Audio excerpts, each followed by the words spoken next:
आज हम अध्ययन करेंगे एक्विनास के कानून संबंधी विचारों पर।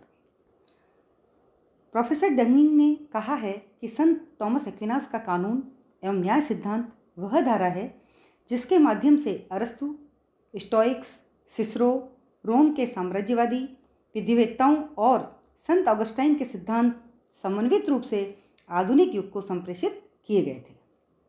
थॉमस का मुख्य प्रयास कानून के सिद्धांत के विकास करने की ओर ही था और इसी प्रयास के कारण वह राजनीतिक शास्त्र के क्षेत्र में प्रख्यात हैं।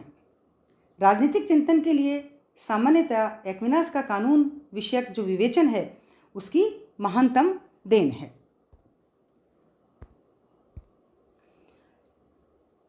थॉमस एक्विनास ने जो कानून की परिभाषा दी है, उन्होंने कहा है, इसका जो विवेचन किया है कि विवेक का वह अध्यादेश है जिससे लोकहित के लिए ऐसे व्यक्ति ने प्रख्यापित किया हो जो समाज के कल्याण के लिए जिम्मेदार है। उसने विधि की सत्ता को स्वयं सिद्ध माना, मनुष्य पर आधारित नहीं। उन्होंने कहा कि विधि की जो सत्ता है वह मनुष्य पर आधारित नहीं होती। उसने मानवीय विधि को देवी विधि के साथ संयुक्त करने का हमेशा प्रयास किया और उसका कारण यह था कि वह विधि के क्षेत्र में, कानून के क्षेत्र में को बहुत ही ज़्यादा व्यापक मानता था। उसके मत की जो मानवीय विधि थी, जो मानवीय कानून थे, उस देवीय शासन व्यवस्था का एक अभिन्न भाग थी जिसके अनुसार स्वर्ग में तथा पृथ्वी में प्रत्येक वस्तु का शासन होता है। और उनका विचार था कि यह व्यवस्था सीधे ईश्वर से उत्पन्न होती है और यह जो कानून है वह सीधे कहाँ से आते हैं? ईश्वर से आते हैं। और यह व्यवस्था सभी प्राणियों को नियंत्रित या नियमित करती है। तो उन्होंने कहा था कि कानून एक विशेष नियम अथवा कार्यों का मापदंड है जिसके आधार पर किसी कार्य को करने के लिए प्रेरित किया जाता है या उसको करने से रोक दिया जाता है। उन्होंने कानून की कुछ विशेषताएं बताई, है ना। एक्विनास कहते हैं कि कानून शासक के आदेश होते हैं, क्योंकि कानून किसी पूर्ण समाज में शासन करने वाले राजा में व्यवहारिक विवेक के किसी सुनिश्चित अनुशासन के अतिरिक्त कुछ भी नहीं है। दूसरी उन्होंने विशेषता बताई है, कानून सदैव सामान्य जनहित में लक्ष्य की ओर उन्मुख होते हैं।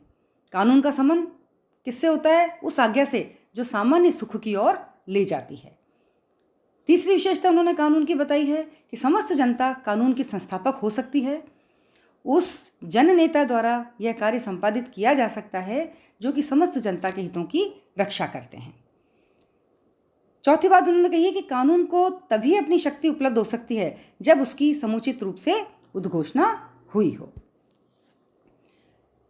उन्होंने कानून का वर्गीकरण किया है और कानून के कुछ प्रकार बताए हैं। उनमें से 4 प्रकार मुख्य हैं: शाश्वत कानून, प्राकृतिक कानून, मानवीय कानून तथा देवीय कानून। वर्गीकरण की इस श्रृंखला में थॉमस ने शाश्वत कानून को जो है वो सबसे उच्च स्थान दिया है। वह अमानवीय कानून है। इसके अतिरिक्त प्राकृतिक कानून तथा देवी कानून के अन्य 2 प्रकार हैं जिसका मानव के भौतिक जीवन से प्रत्यक्ष रूप से संबंध नहीं है। मानवीय कानून का एकमात्र ऐसा प्रकार है जो प्रत्यक्ष रूप से मानव के जीवन से जुड़ा हुआ है। तो कानून के 4 प्रकार विवेक के ही 4 रूप हैं। वे विश्व व्यवस्था के 4 स्तरों पर अपने आप को प्रकट करते हैं। तो जो शाश्वत कानून है, जिन सिद्धांतों के आधार पर ईश्वर सृष्टि को परिचालित करता है, वे क्या हैं? शाश्वत कानून। शाश्वत कानून का संबंध दैविक अथवा ईश्वरीय विवेक से है। शाश्वत कानून ईश्वरीय विवेक से निकली हुई ईश्वर की क्या है? इच्छाएं हैं। शाश्वत कानून को जो थॉमस हैं, एक्विनास हैं, वो प्रत्यक्ष या अप्रत्यक्ष रूप से अन्य सब प्रकार के कानूनों का स्रोत मानता है। समस्त सृष्टि, मानव, पशु और जड़ पदार्थ, ये सब किसके अधीन है? शाश्वत कानूनों के ही अधीन है। मनुष्य के लिए इनका पूर्ण ज्ञान करना असंभव है, फिर भी अपने में विद्वान आध्यात्मिक अंश के कारण वह इनका अंतरंग रूप से अनुभव करता है। ईश्वर का जो अनुभव हम करते हैं क्योंकि हमारे अंदर आध्यात्मिक जो अंश है वो मौजूद होता है। दूसरा कानून बताया उन्होंने, प्राकृतिक कानून। तो थॉमस एक्विनास प्राकृतिक कानूनों का अर्थ स्पष्ट करते हुए बताते हैं कि मनुष्य इन कानूनों की सहायता से भले और बुरे का ज्ञान प्राप्त करता है कि क्या अच्छा है और क्या बुरा है। यह सामान्य रूप से सत्य और असत्य को भी पहचानने के नियम है। भलाई की जाए एवं भलाई का अनुसरण किया जाए और बुराई का परित्याग की जाए, यह कानून का प्रथम सूत्र माना है उन्होंने। प्राकृतिक कानून की जो उत्पत्ति है वह शाश्वत कानूनों से ही होती है, किंतु वे उनसे अधिक स्पष्ट और बोधगम्य हैं। ये कानून मौलिक रूप से सबके लिए तो समान होते हैं, परंतु कुछ विशेष काल और स्थान के लिए अलग अलग भी हो सकते हैं।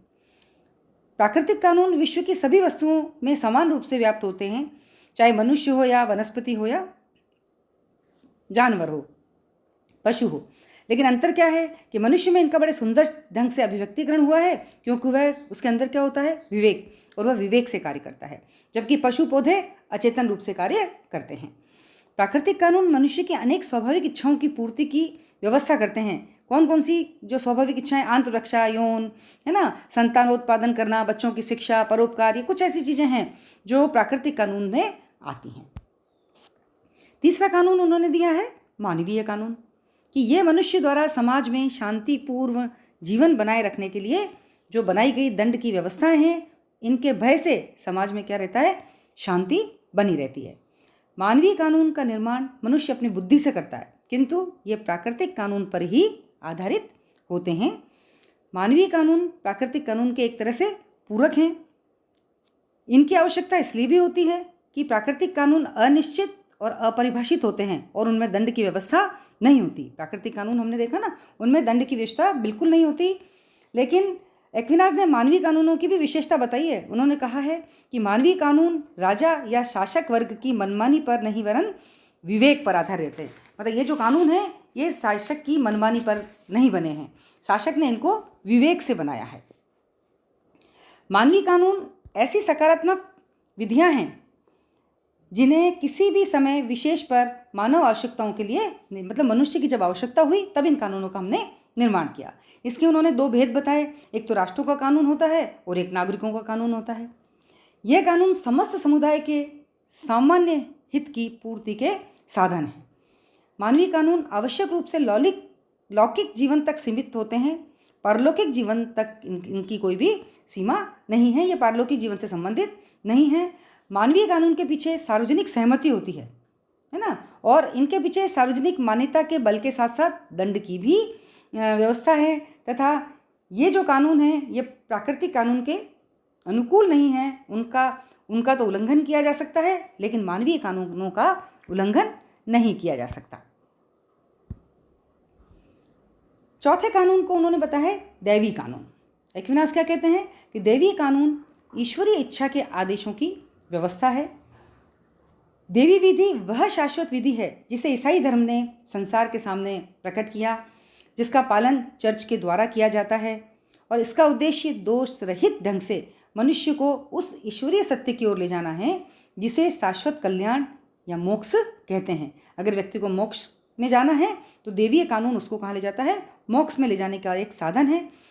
प्राकृतिक विवेक की खोज का परिणाम न होकर ये किसका परिणाम है, ईश्वरीय कृपा का परिणाम है। देवीय कानून किसका परिणाम है, ईश्वरीय कृपा का परिणाम है।